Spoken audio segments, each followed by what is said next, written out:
bandeko bana somme kolo Congo bolimbisi alors bandeko tozongeli bino po ete tozalaki na mwa problème ke ya technique réseau ezali bien te mais tozali ya kobandela po ete tomeka kopesa bino information na ndenge esengeli po ete bandeko nyonso balanda biso na bokebi nyonso po ete esengeli bolanda nyonso tozali koloba na kanisi mbala oyo na kanisi réseau ekozala malamu.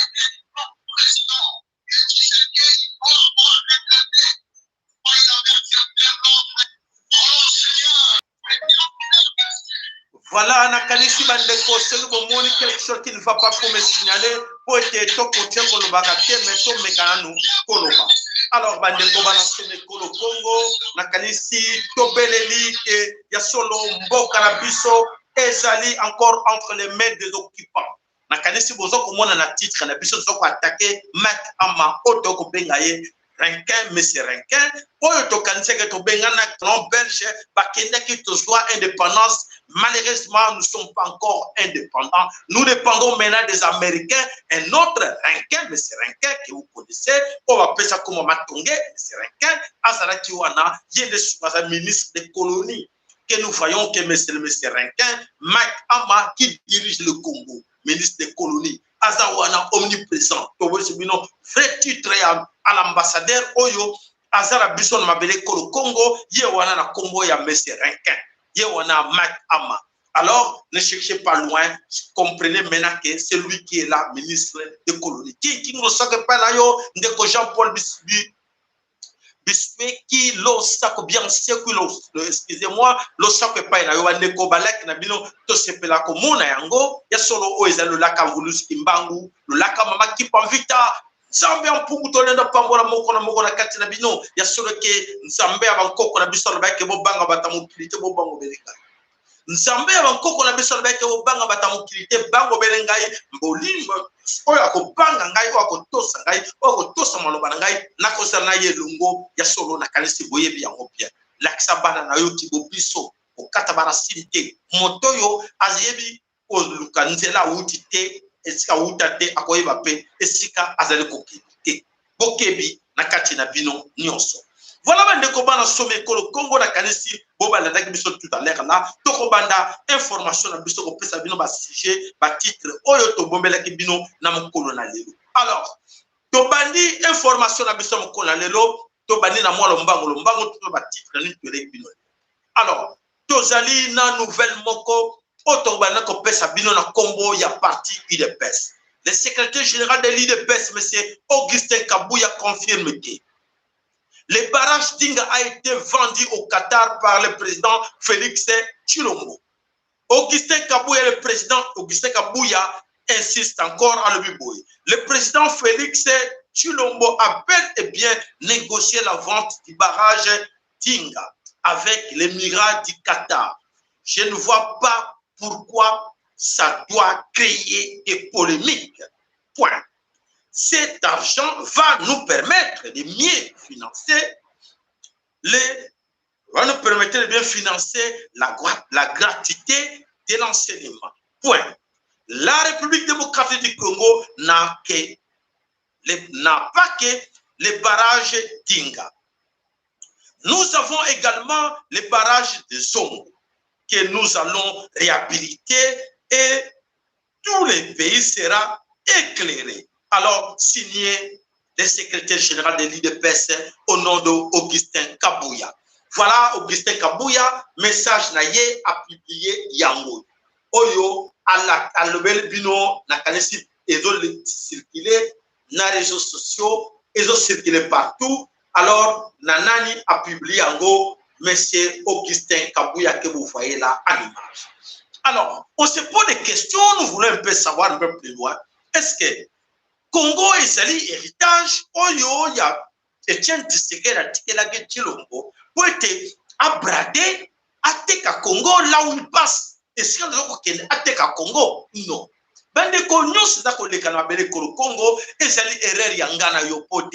Toujours dit qu'elle a étant. Le temps que nous laissons encore à cet homme, je vous ai dit, le temps que nous passons à croire qu'il va faire des extras, s'il vous plaît, totalement. Ce qui te l'a dit, quand commenter dans les réseaux sociaux, makamako commenter ka ko sala ka ba discours qu'on a ba politicien avec des distractions ya solo que Tshilombo azo mema Congo na destination Mokamabé, il faut le stopper. Alors parce que mingi na bandeko na biso mampinga oyo basape bango moko basaba victime ya liboso bandeko na biso mampinga oyo bazali koyeba teke ya solo lelo bazali pas seulement bango bato bazo souffrir mais mabota na bango basi na bango bazaba victime basi na bango bazana dignité souté bana na bango bazana dignité te ba perdre ba famille na bango likolo ya seke Tshilombo est en train de faire au Congo bampinga boyeba parce que l'armée est infiltrée par les Banyarwanda. Notre armée aujourd'hui, l'institution de la Bisso aujourd'hui, est entre les mains des Banyarwanda. Et comme on a dit, Bisso, bazan na kacha ba blague. Bande ko la Bisso ba Congolais, oyo ba Benarwa, bena Congo, bazan na kacha distraction, ya ko kanisa ke Tshilombo, ako ko sala quelque chose ya bien. Alors, dans l'entretemps, la société civile, bazan na kacha ko animé, ba Congolais bande ko la Bisso, allons dans les marches pacifiques. Allons déposer les mémos à gauche, à droite, posons déposer ma mémoire en la partie et juge. Par contre, par salaka et loko, mokote na mabele pour le Congo, ils ont passé les bisotés. Il y a comme on a qu'aujourd'hui, les Banyarwanda passent tout le temps, sont dans des actions. Les Banyarwanda sont dans des actions criminelles pour assassiner les Congolais, massacrer les Congolais. Et dans l'entretemps, les Congolais, dans les recherches, il y a des co-dénoncés. Nous sommes là, c'est pour se victimiser. Nous sommes premiers à se victimiser. Ceux qui vous allez bien dans les réseaux sociaux, des groupes, il y a tant de groupes sur les réseaux sociaux, des groupes de réflexion. Si on a un groupe de réflexion, quelqu'un par commentaire. Un gars, non, il faut tout ça. Par groupe, ils ont produit rien. Arrêtez mes chers amis. Arrêtez avec des groupes. Donc, oyo bozoko yeba ke ba groupe wana kaka koloba kaka ba audio eza koleka kaka ba image ko commenter mais ils ont produit rien. Les toutes les Banyarwanda sont pas dans le groupe, mais sont dans l'action de Bango, ils ont quatre de Kolabiso Moutou. Les actions de Banyarwanda, ils ont quatre de Kolabiso Moutou, et dans l'entretemps, toujours moins l'action de Banyarwanda, ils ont des milliers de Congolais, puis de côté de la Bisso, caca dans le groupe, qui est dans les paroles, qui est dans les discussions, dans les réflexions, dans les discours insensés, où il y a des parlementaires, des ministres, des politiciens, des Bisso, tout un peuple en erreur, et les autres en profitent. Voilà, et ça y a passé mingi pendant que ça dit ok, essayons de changer notre façon de travailler. Passons par des actions individuelles et ciblées. Passons par des actions et non par des discours, par des groupes de réflexion inutiles. Voilà, ben de Konakanesi, le sacre pas na maman Valentine Mafuta, le sacre pas na yo maman Nanou Wilou, le sacre et pas na yo King King, na ben de Konyoso, o bazali wana. Ya solo ke to bandeli l'émission et sengeli ke moko na pino ayeba ke bitumo to ezali pona bana na biso soki to bundeli bana na biso te moto ko bundela bana na biso azali. Voilà, aujourd'hui ba ministre ba député nyonso te ko remarquer qu'ils sont complices dans ce qui se passe dans le Congo to ba kaka na est ya Congo te mais to ko sala constat que c'est partout au Congo il y a des massacres mais dans d'autres coins du Congo on n'en parle pas mais il y a solo que bande ko nyonso na kati ko Congo bazali kolela. Voilà, Oyo, Augustin Kabuya, Aïko Mena Biso Lelo, Yangoana. Alors, qu'est-ce qui s'est passé? Nakatia Qatar. Nakatia Qatar, Batine Biso Image Moko, voilà, va visiter, va visiter Qatar. Wana, et c'est là qu'il y a une délégation officielle. Oba Kena Katia Qatar, Wana, Johnny, Soki Johnny, Oyo, Mwana Tshilombo, Oyo, Azraki Kisengi, Lelo a commis ministre, Lelo a commis plus que le ministre, a commis diplomate. Et voilà, voilà na kacha Qatar, bomoni wana avec batu ya Qatar. Nani wana mwana ya Tshilombo Anthony. Voilà, Anthony wana na kacha Qatar, azalaki na kacha délégation officielle. Mwana asafishe wana na banani. Aso ya soloke. Ezali ya pasi ya kumona oyo eza koneka na mabele koloko. Tocha na image moko bali kobola. Souci à Batou, député, ministère, premier ministère, en tant que président, biso to voter aye, biso batana valer koleka. Vous votez qui? Oui, non, ngaite ngana mungala. Mwasi na ngaye ba voter qui? Siko ngana bali mungala. Oza. Ata mungala basankutu. Ya basankutu. Voilà, maintenant, comment on assume que le Congo, ça fait très mal. ça fait très mal ya komona ke makambo zo le kalabele ko ko toza ko seka mais ya solo toza ko mona ke to koma na problème les autres zo koma na problème na kaniso la saki bino ne bandeli ya parti ya liboso to la saki bino sango azali ko expliquer ke oyo nyoso boza ko mona l'église catholique les évêques ya 5 ans bazawana ils sont pas là pour l'église évêques ya 5 ans bazawana pona bisote mais bazawana bazali na mission il y a deuxième pilier oyo ba tchaki bango na mabele ko Congo mission na bango ezali wana pour vous endormir la 5 ans que vous voyez là oyo et facilitatement plus de 3 fois il y a moto toko benga na kombo ya Hippolyte Kanambe et 5 ans est toujours là on est présent pour na ba même na biso na ba blague na biloko ya bosoro bona basango nde bakomi lisusu partisan ya kokende koluka Kabila mais bango babandaki ke mariage wana ekufa bango nde bango c'est une contradiction bajeni balingi baza kojue jeni bango nde bapepisa mboka oyo avant l'indépendance mosala balaki kosala eza kosala ya ANR ya avant l'indépendance ANR ya colonisation nde basala alors okei confession obimisi ma problème ozongi na ndako moke moke bapolisier baye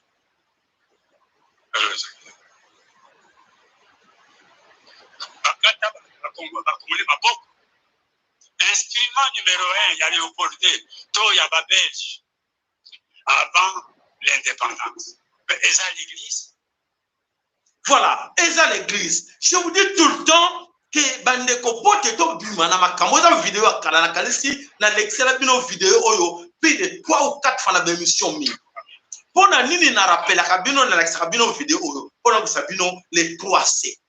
Cette histoire de 3C, mais beaucoup entre nous comprennent notre vrai.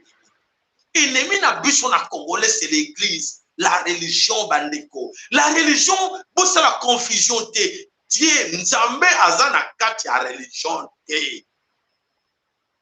Nzambe otobele la nzambe ampungu tulendo. Otobele la tobele la nzambe. Nzambe n'est pas là dedans dans la religion.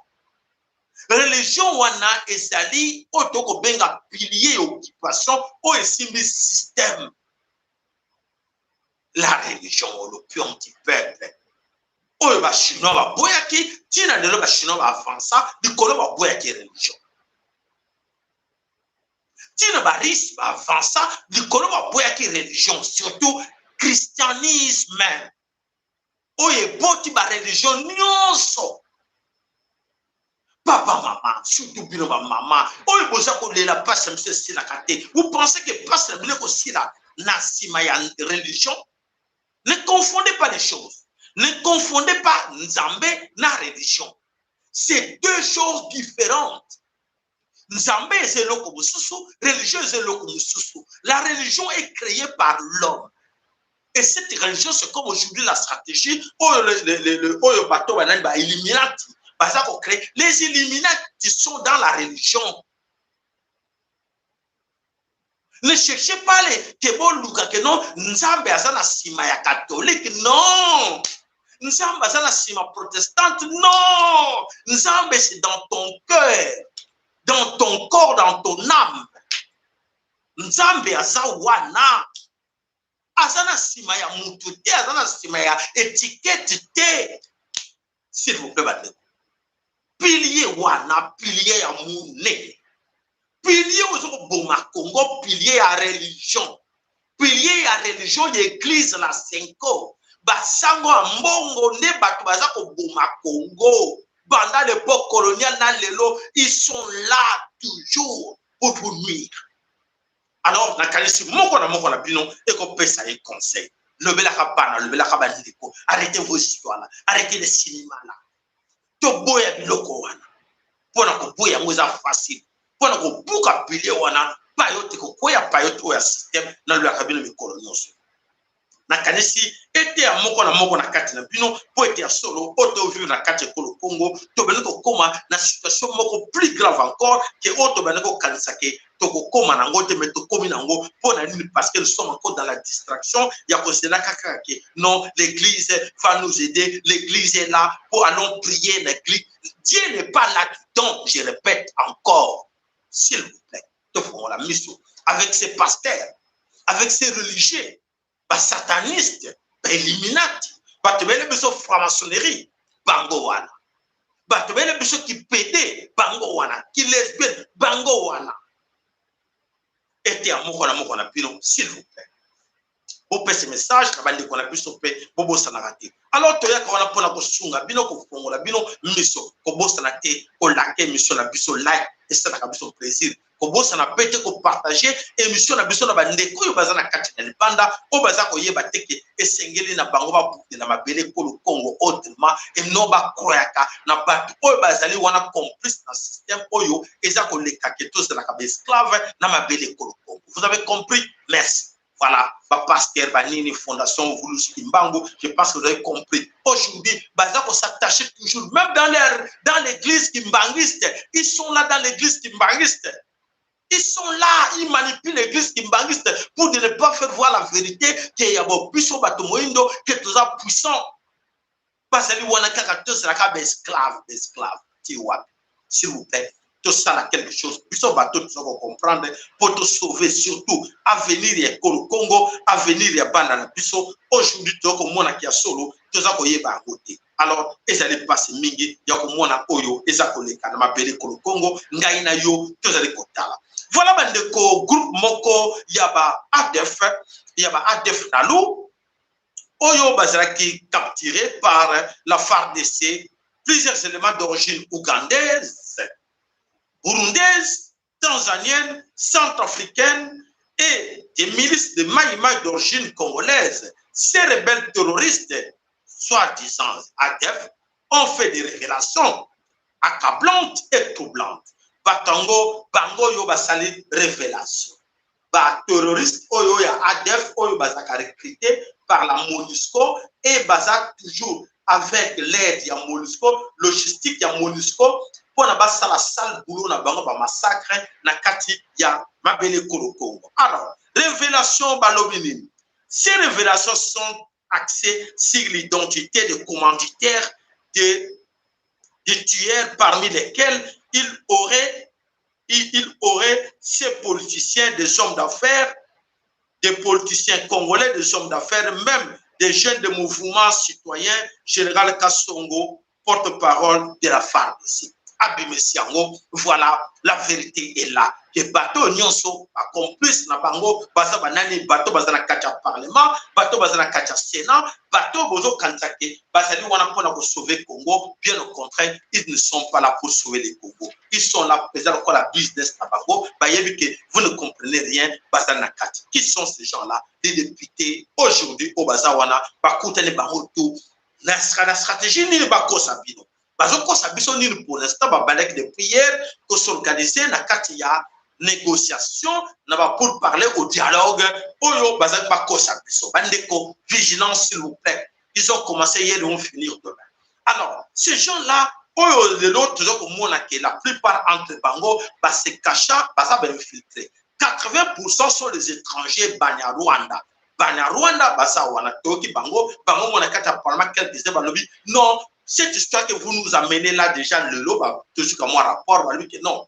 Cette histoire des réunions que vous nous demandez, tout c'est le fait que nous sommes ensemble. Mais, alors, pour s'entendre, tout d'abord, on a un combo, il y a Banyamoulengi. Et là, quand Bosso va venir sur table, on a un combo Banyamoulengi. L'appellation Banyamoulengi, ils doivent effacer ça avant, pas sur le Napango. Oui, comme dans d'autres pays, chez nous, sont des Banyarwanda, ne sont pas Banyamoulengi. Banyamoulengi, c'est une montagne chez nous, dans le Fizi. Oyo, biso moko balance me Congo depuis que montagne na mboka na biso, c'est bato moko ba yé na appellation ya montagne, c'est-à-dire que baliba soit parti en mboka ba keza parti na bango yango bandeko batombo ki balobi non l'appellation Banyamulenge il faut si là bayoka ngo soute na minoko na bango balobake oui nous sommes de Banyarwanda comme nous sommes de Banyarwanda nous sommes venus chez nous aidez-nous à rester chez vous là nous sommes d'accord c'est à nous d'étudier est-ce qu'il faut to accepter to vendre na bango toté au surtout accepter to bengani bango alors to ke une information na biso c'est vrai que na kati na ba réseaux sociaux to mona ba image et belé circulaka ah papa Félix ah maman Olive ah juste na point que bon ça même défiance bon que maman Denise une Rwandaise qui n'a rien à voir avec le Congo et fascinant tout le temps toujours un message à ba Congolais balelaka maman Denise, maman Olive, papa Sunga Biso, aidez-nous. Ah, bandeko, s'il vous plaît, tout banako instruire bandeko na biso, tout banako pesa bango moi maïe. Pourquoi demander ce qui est vos droits? Demandez vos droits. Vous avez supplier bango pour vos droits à vous. Tous en la façon de sous, il y a passer message de bandeko na biso pour le faire comprendre que te kolele yango te bosenga pardon te po ezali droit na yo comme ezali droit na yo congolais senga ngo avec insistance kobondela te loba que non pourquoi vous appelez quelqu'un président pourquoi l'appeler président tandis que ba devoir ba droit na bino avec kokisango te et vous demandez parce que droit na yo ko senga ngo avec insistance avec la colère donne-nous l'eau c'est à nous donne-nous Chilombo, donne-nous de l'eau, c'est à nous. Pourquoi vous bondez la yé pour vous senga maï? Pour n'anil ko bonde la chilombo vous senga droit na yo maï na yo. Oh ils allaient devoir na yé de vous donner de l'eau potable. C'est quoi cette histoire ma congolais? Bandeko s'il vous plaît, de changer façon message na biso, ya ko étiquer ba masse na biso, ya ko étiquer ba population na biso, ba yé ba droit na bango. Ba senga avec insistance, avec indignation. Kosenga kotomboka pote ba kondiona ba yebi ke baza ba ignorant ba yebi lokomote parce que sont moins alors c'est à vous yo muto mayele oyo kingalelo lobela bandeko ke non biloko mususu to ponde la kate to tomboka pote za droit na biso bango baza ba gérant je pense que loko wana to ko lobela bino pote bo comprendre ngo donc expliquer ba like na bino to na posta na voilà bandeko ya solo été le prix Mangondo Primangondo Chilombo, oyo azali ko sala soni na mabele kolo Congo, oyo na kanisi to lobele bino makambo ya Primangondo, ndenge akeye ko teka nini akeye ko teka baraja. Akeye ko teka baraja inga na maboko nani na kati ya Qatar. Akeye ko teka ngo ndenge ni. Alors to yebi ngo ndenge ni ke Chilombo akeye ko brade baraja inga na kati ya Qatar. Voilà communiqué oyo message oyo totangi ya Augustin Kabouya. Augustin Kabouya qui dit ceci. Le secrétaire général de l'UDPS, Augustin Kabouya, confirme que le barrage Tinga a été vendu au Qatar par le président Félix Tshilombo. Point. Augustin Kabouya dit ceci. Le président Tshilombo appelle et bien négocier la vente du barrage Tinga avec les migrants du Qatar. Je ne vois pas pourquoi ça doit créer des problèmes polémiques.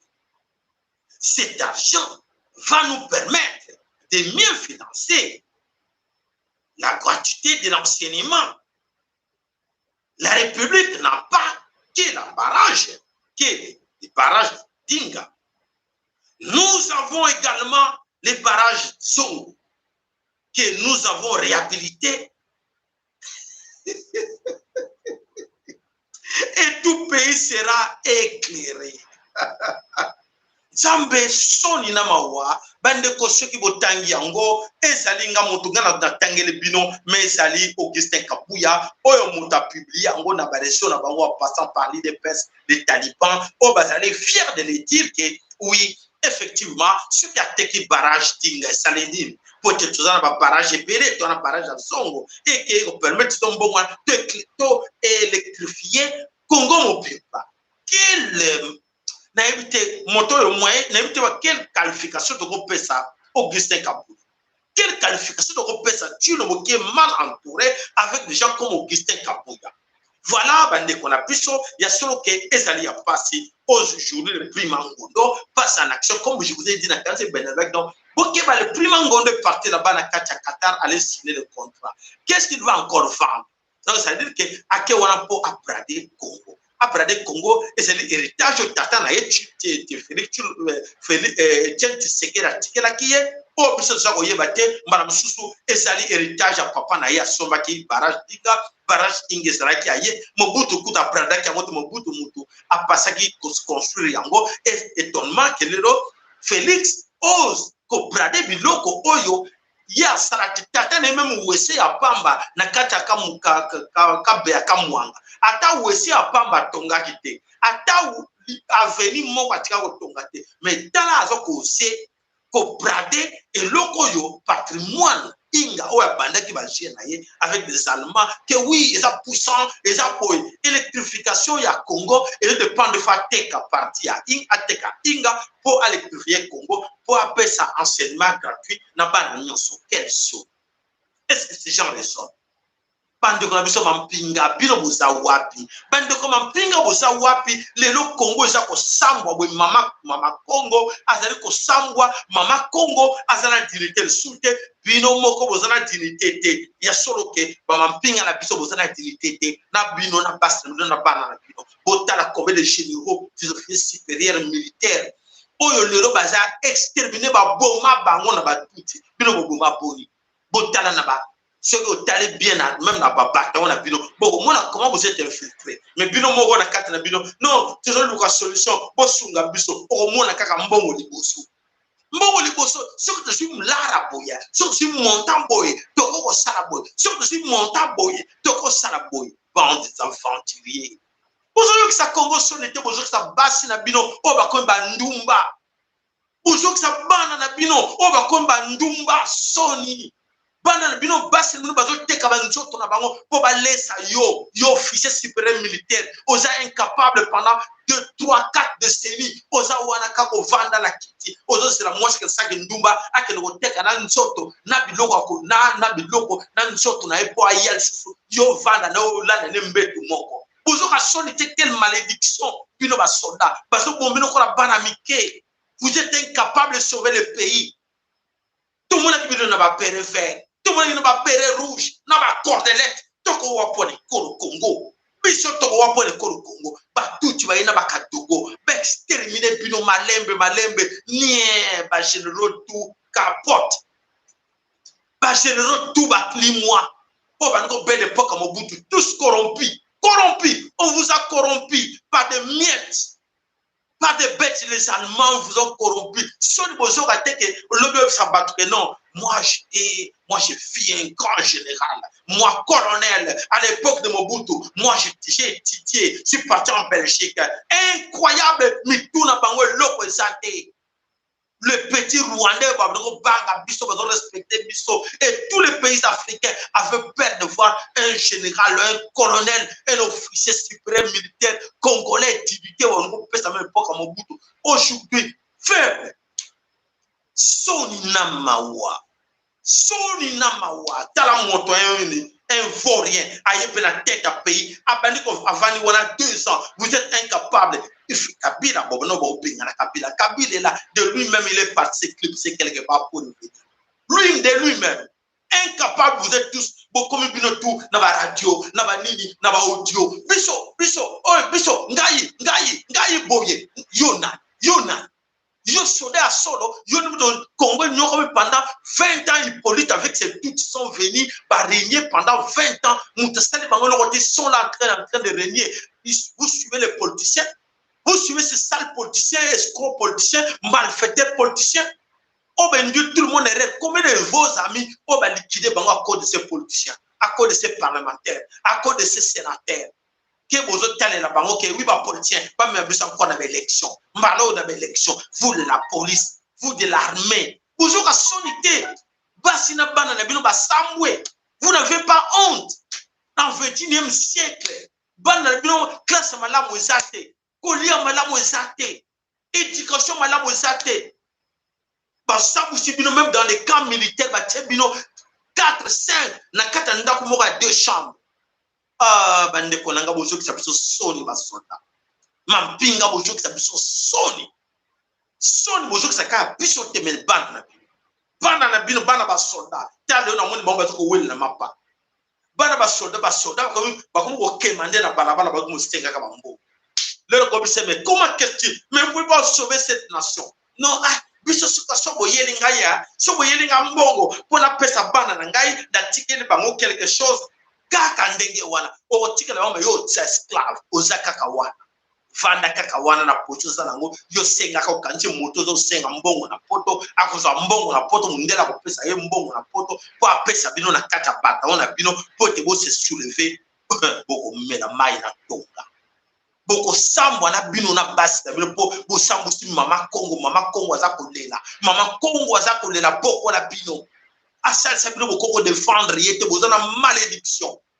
Vous les soldats, si vous faites pas quelque chose vous êtes maudits. Vous les mampinga, ceux qui vous faites quelque chose vous êtes maudits. Vous nous qui mbanga ko maudire bino mama qui pamfita ko maudire bino mama Kongo azo maudire bino po liambongo nayi bokena formation na mbongo ya Congo. Voyez la malédiction on a école na bino tu vas 4 générations n'oubliez pas cela.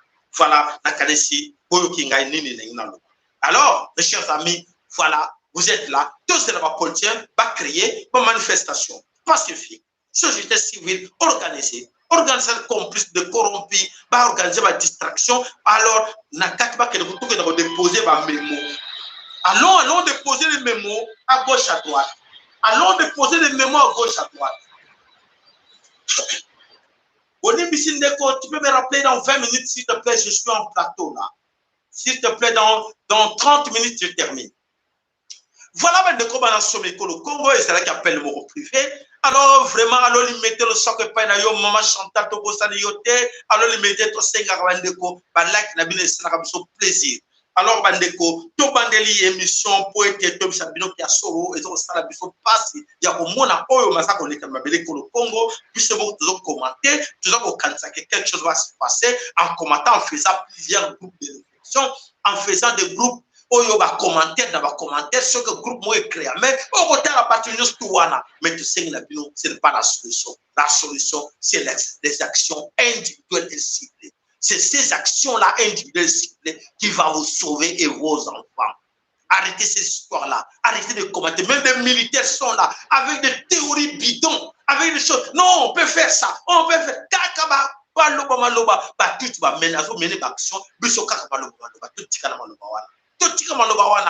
ça l'action, les actions individuelles et ciblées. Bon, je vais tout la même. Et bon, yo ça l'action, on te oui, tout ça l'action. La question tout ça l'action, na kane Congo c'est keda. Ceux qui va autres ça la biso, et la musapino. Moto mususu, bisa tout ça la kolobate, moko de bato loba, même mususu ba ça la comme ça là. Na kane si pour comprendre au nyoso tolo.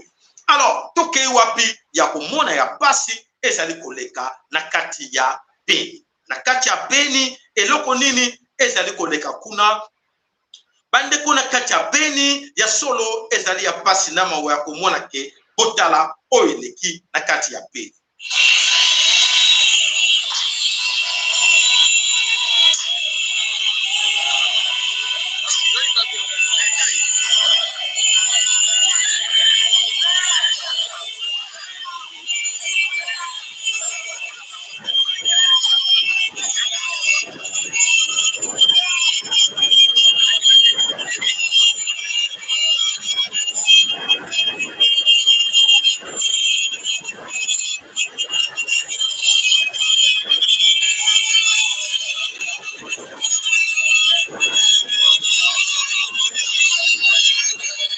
Vekilo boza ko mona ezako kende wana vekilo bo moni to l'accès bidon wana ezali en cercle ba motar ba nani vekilo wana ezali vekilo oyo ba citoyen ba kangi yango nzoka te vekilo wana ezali camion moko ya PAM camion ya PAM avec ba marchandise ya PAM programme alimentaire mondial oya ONU MONUSCO. Alors, bakangi vekilo wana na ba peuple ezaki na ba frère ali biloko ali nyakolia na kati wana plein de tenues bakeko fouiller bachaki camouflage na likolo quelques histoires ya pamba le non eza biloko poto ke ko sunga bandeko programme alimentaire ale bandeko le to fouiller yango ba fouiller na kati que des tenues militaires et des armes na kati wana e uti wapi ezokende wapi voilà yango wana bakangi yango baza kokende nango na kati ya oyo na kati ya camp bazokende nango ba accompagner yango na kati ya la police ou na kati ya mairie na bango na kati ya paix. Alors esili wana te oyo toza kotalakisa bino sikoyo ezali ba image oyo eza koleka na kati ya Butembo bolanda encore na kati Butembo nini eza koleka.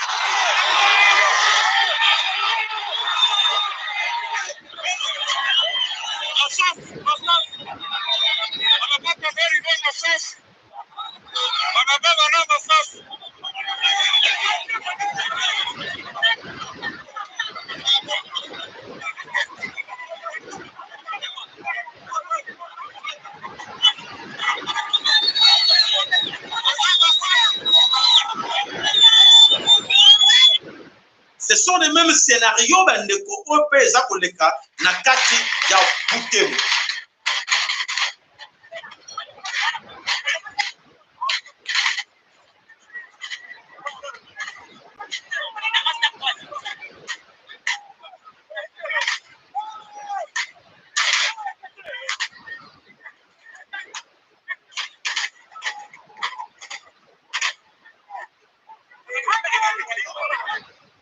Voilà, na kati ya ville ya Butembo, qu'est-ce qui s'est passé? Na kanti toko joa audio, oyo ndeko na biso atindele biso pona ko comprendre la situation ya oyo eza koleka na kati ya Butembo.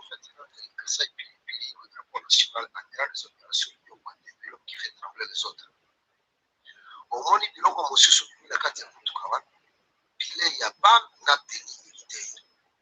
Porque teni wana to ebisali ba teni o ba de basala se teni mukande. Nane ko kikolo bate bana ma. Congolais to tele. Voilà, Congolais to tele ma bomoni véhicule ngo oyo bakangaki, voilà, véhicule bakangaki oyo bandeko na biso bakangaki ba jeune pe ba se mobilisaki po te bakanga véhicule oyo na côté ya Butembo. Alors véhicule ngo ezana wapi e utaki wapi na kanisi ndeko na biso atindelaki biso audio toyo kananu audio yango oyo ndeko atindelaki biso alobi nini na kati audio. Voilà, merci pour la koyamangai na lingene bisabino situation oyo tozoleka na kati ya ville ya Butembo Beni na Nord Kivu na est ya RDC. Ngako mona ngaka sai pilipili ko drapeau national amiral des opérations de l'Union Kwatembe. L'homme qui fait trembler les autres au Congo Ngubu prophète Nandila. Ezalaki lobby le 30 mars 2021 na ville ya Butembo. Bisono yokana kiki ezala mutu kamoko boyezo ya mutu kawana bamoni yango suspect. Bashene batelema kina nzela ya mosika babengi quartier Diapana na ville ya Butembo. Na nord ya Butembo kwa. Tango mutu kawana ekomaki ezaki mutu kamunene marque mane oyo bashi modèle.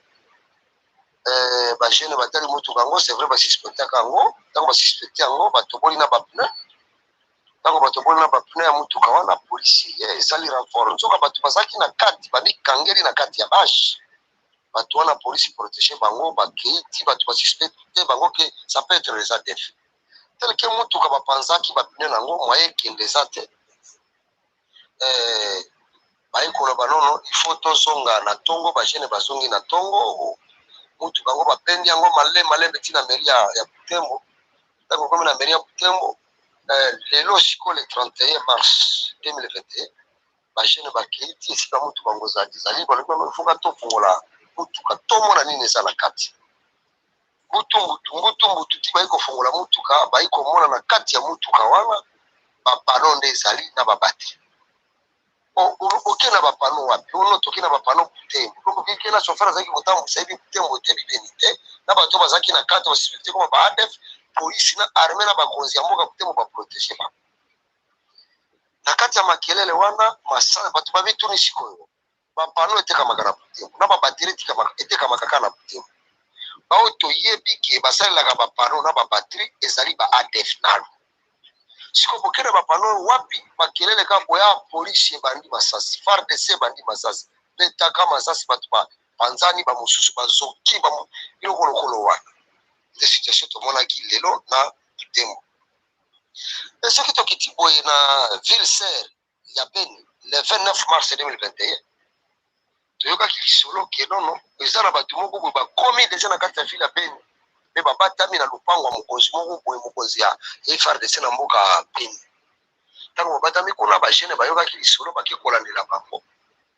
Depuis cette heure ya lelo le 31 mars 2021 mercredi Beni pele lo mutu masasi ebeti contre ba jeune il faut ba kota kana lupango na ba masuki zandi ti ba eko utiliser ba lance roquette ko boka ngoli kolori ba kene ko buna na ba ADF ba ni ko budisaka bana mboka masasi betami ba jeune ba eko réussir ko kota na kati ya lupango ngo ba eko mona na kati des militaires mineurs or que toyebi moto sala ka ba militaire mineur ezali ba ADF nano de toyeko constater que même ba konzio bazali na ba kiti ya est eza ba konzio ba pesa maka poste ba maire de la ville ba bourgmestre bazwa ba poste époque ya RCD na rébellion de toyeko constater que veut que ba toyo bazali ba infiltrer carte na biso ba congolais de passe ça na ngoti ero yo basasi biso bete. Merci ko ya mangana matoyi na yo, merci ko yo kilangai, merci parce que ko bonne na pona biso bana est. C'est le prophète Nandira Kassai Pilipili, le drapeau national, amiral des opérations de Nyokotembe. L'homme qui fait trembler les autres est Mokongo. Maton dans la kansi bandeko boyoki bino moko ce qui se passe na kati Congo. Donc complicité ezali ya ba mairie, ya ba maire, ya ba ville wana, ya gouvernorat, ya ba ville o nyoso o bozali ko yoka eza ko lekana mabele Congo, c'est-à-dire batu wana ba infiltra biso ba infiltrer la province na biso ba commune na biso ba infiltrer ba poste tout ba institution nyonso kati Congo. Donc je crois que pour na bande ko na biso o ba sa ko luka passe do uta wapi passe wana esa déjà installé na kati ya Chilombo et ses amis sont au courant de tout, je vous dis, sont au courant de tout.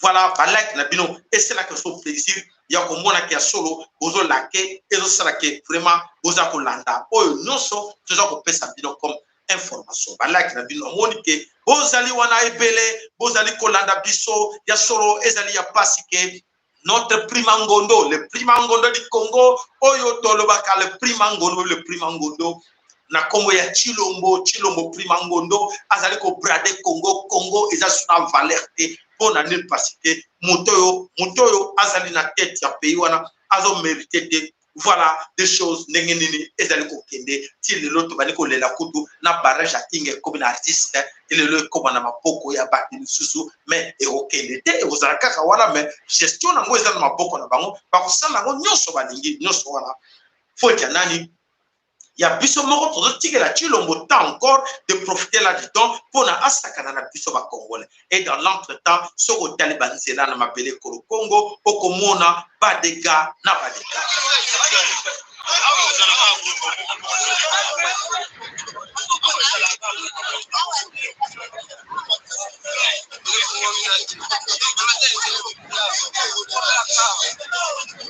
Là c'est la nationale numéro 1 à Nord Kivu. Là, ils allaient couper. Voilà, vous allez comme la nationale numéro 1 et à côté à Nord Kivu. Là, ils allaient couper. Et l'autre, comment ils allaient faire les 5 chantiers Hippolyte Kanambe, vers rentrer au pouvoir parce qu'ils allaient raïs. Les 5 chantiers à Salaki et Kendawafi. 5 chantiers Hippolyte Kabila à Salaki et Kendawafi. Tala ndenge bande kubaza ko nokoma na mapele ko lupondu soni na mawa et alors ils vont nous parler encore des élections tantôt encore aller aux élections avec des situations pareilles ya solo et da passe na mawa voilà bande ko bana somme ko le Congo ya solo et sera kabiso passe ko mona ke makamoto ko vivre nango eza ko lekana bele ko le Congo et les Congolais sont dans la distraction et voilà tout ça ko comprendre en côté. Alors papa mafolo nakanisi papa mafolo azako landa biso nakanisi toko pesa maloba na papa mafolo oyo nyoso tolobi omonya ndenge nini oyo nyoso elobami commentaire na ndenge nini yo ozali ko juger oyo nyoso elobami maloba omboko papa mafolo. losako papa sayanga losako bandeko baina Congo bozolanda biso bamama Congo losako na pesi pe losako na bao nyonso bakolanda émission oyo oza na diaspora oza na kati ya mboka papa sayala na nyonso olobi je pense na osalaka synthèse parce que ndenge tuyoki mikolo oyo o diaspora atika kofinga président alors eloko oyo ya Tshilombo bozobenga président na baaction nyonso azokosala soki balobeli ye mabe eza mafingu na tuli parce que bamingi bazoloba ezowuta na se awa mpe nazoloba émission na Kinshasa na Congo bazolanda biso lolaka ya mvuluzi bino bato boza na bamega ya mingi olingi te ke petit peuple ayoka Tshilombo nani azofinga ye si ce n'est pas lui-même azokobifingisa est-ce que ye atonga école mpo atika bana bake asala gratuité na te atonga école nini école wana nyonso eza ya bamissionnaire ya église Tshilombo atonga école oyo soki kabuya azoloba ateka inga toyebi ke si etekama nango kala depuis afdela ya depuis kanamba aza na pouvoir mais nyonso wana okula ye olobi baya basala gestion nango likambo te mais Tshilombo ayeba bien ke soki azokanisa ke bakorespecte ye ke diaspora akorespecte ye ayeba bien ke ye moko il manque de respect na diaspora na bano nyonso baza na kati ya mboka bazokufa nzala bazoboma alors Tshilombo ayebaka bien ke mobutu asalaka 32 ans mais ye asali après 2 ans ou 3e année mais akangama te même ata bazokoyebisa ye ke non diaspora alobi tokende na dialogue et puis tokosala recensement yo tikali wana 10 ans Tshilombo ozokomekosa na boyo bayebisi yo ndenge wana ozokomekosa na basapapadisango wana nyonso okabili bango bayotu okofutaka bango bambongo ozokomikosa kongo wana eza ya un individu te oyo batangimi surtout lokola Tshilombo asala nyonso alingi me ayeba bien ke amata akita nzoto na ye wana ye moko azokobifingisa ce n'est pas la diaspora azofinga message oyo ekumila bao nyonso bazolanda biso toyebi te bato ane bato ya demiable bazolanda tozobunda mpo na mboka alors soki Tshilombo azalaki honnête alingaki atika akumbisa bato te ntina degré oyo ayeba bien ke mboka eza te bitumba meme ata bato azokanga bazoyebisa ete no olobake bitumba eza te atika biloko wana alors bapangisango nyonso za mobali mwasi oyebisa peuple vérité otika tobomwa biloko ya pamba lolaka ya mvuluzi kokumila bino na kati ya Kinshasa ekopanzana parce que bozosala bajeu soki bokuma na mibali ya batutsi bapesaka bino mbongo soki bokuma bato wane oyebaka bien ke seni ya mobutu esila okokuma na ane lobi ekozala institution mosusu bitumba na biso ezali na contre l'église na pesi d'abord le sac na papa évêque wana nzambe apambola ye mvulusi kimbangu azala na ye mama Kimpavita alobi président Bosolo ambongo qui est l'esclave de la maison ayeba bien ke asomba congolais te e ayebaka bien ke tokotika ye te ambongo jusqu'à ce kakolongola mvwela totala se ya mvwela wana eza nini na se alongwa akende parce que pasi na biso église akota na biloko nyonso. Vous voyez l'église dans les écoles, vous voyez l'église dans les associations, vous voyez l'église dans la société civile, vous voyez l'église dans les politiciens, vous voyez l'église dans la CENI, vous voyez l'église dans la SECO, vous voyez l'église partout. Est-ce que quand vous le prenez à l'objet, le plus meurt de faim, que le royaume des cieux appartient aux pauvres? Oh, est-ce que le royaume des cieux ils ont pas parlé aux pauvres? Pourquoi va riche? Les pauvres vous va dire Congolais? Alors à Mbongo tukutika yete adjungi sabiloko na ina Vatican. Ayem François soki abutaka na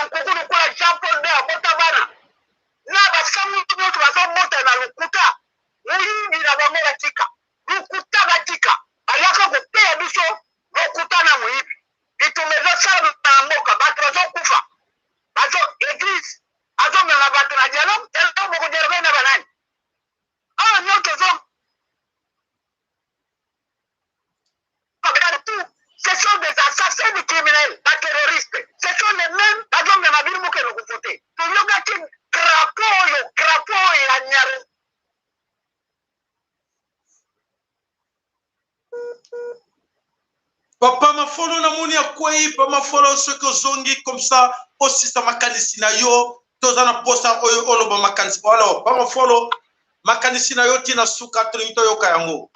Oui, tozo kayo continuer. Ba like na bino to sepela kana ngoma lamu ba like na bino s'il vous plaît. Papa follow tozo kayo continuer. Oui, na yaki kaka juste pour la commentaire na nyonso lobi. Pasi na biso za d'église. Pasi na biso za ba pandi sango nyonso ba bandi wana. Azana ka mwa télévision YouTube, makambo to beza na tina te. Parlement wana eza na tina te. Ok, nous sala memo contre nani. Pour qui bozwa nini? Bo pandi église, mais église ba yaka po ba na biso. To mo mana, bo pandi église. Ambo ba lu la mvua la lu wakende. Zana tira na bangote. Alors, nous faisons le cas. Tout le monde n'a pas image. Un militaire, ce qui a FRDC, a donc accompagné le bail de Hama, à l'ati, ce qu'on tourne. Ama, il faut comprendre le thé. Parce que les sages, ce sont les généraux qui nous suivent. Puis les généraux, sont aux Congolais. On y a qu'à sonner. On y a qu'à sonner. Diaspora, donc, on l'a mis au mèche. La diaspora, Zali, contre Binoté. Diaspora zali contre Binoté parce que système na bino na diaspora toza na kati il faut to bima toza contre le gouvernement est dans le système ils ont retiré que toza contre le gouvernement qui n'existe pas toza contre le système ici là et on militant moulaï c'est l'église ce sont des associations caritatives ce sont toutes ces ambassades il y a Mouyib, il y a Lokuta toza moka bazomo mbila bino sango na bapandi sango nyonso wana bazali wana basala tu bamwa batevi ya lokuta oyoka sango te bano balike diaspora zofungula bino miso bino bozo olobi ya diaspora seni asali nini dialogue okende dialogue na nani okosala recensement na nani alors papa sare na jusho na wana sare ya tona po bayeba ke na bapandi sango zoboma mboka vita ingeta papa ma grey lokoto na ebiso ke na musala mantela chaka commentaire mutu mote kwa pesa ngambongo oyebi bien botuna chilombo na bino qui est cet homme qui est devant vous na siebi sakana bino toujours ce qui batino yaka ko finga ngai tuna na chilombo qui est cet homme oyebi bien qui est cet homme parce que quand chilombo kemande venir chez moi avec kutanga na un grand monsieur na kati ya Belgique. Et je suis pas dans le bénéficier, bambula na bambula ba ke mutu wana boss mekakaye. Voilà ben de koba na kosala mingi na kati na bino passe ya koyeba ke ya na niveau ya ba yele baza koyeba. Travailler clandestinement dans des bars, deuxième pays producteur d'or derrière l'Afrique du Sud. Dali Sarfati avec Emmanuel Barbé à Accra. Au bord de cette route, des pelles mécaniques, des moteurs, des rues avec leurs valises. Aux autorités. Avec des Ghanaiens, avec des Malais, avec d'autres pays, oyo, mais na Congo, biloko ko yaka jamais. Botana na Congo, ok, na fond ya village, on nous coûte des Chinois. Les niveaux toujours m'espérer à un homme comme ça. Les hommes locaux. Décidé pour la sorte na biso, total ndenge France a décidé pour à libérer biso, ma belle Koroko, ba diriger Congo. Ba Illuminati oyo. Baza ko diriger Congo et aujourd'hui si tu le monde eza nouvel ordre mondial eza pona bango ki yo tika la ndenge wana na poche téléphone auto c'est que tout ça la corrompe pas ya ko tchana numéro ya compte to bengi biso osungi biso na quelque chose oyo et ko senga ke chaîne na biso to futa internet to futa courant to futa to changer même appareil. Donc, en tout cas, merci. Mais na biso kama na biso et matako to pesi ndeko benaye leki makasi obeye na fimono beno ko loba yebaka ke soko be na ki kuma flus kimba ndeko bana somi ko na monike o nyoso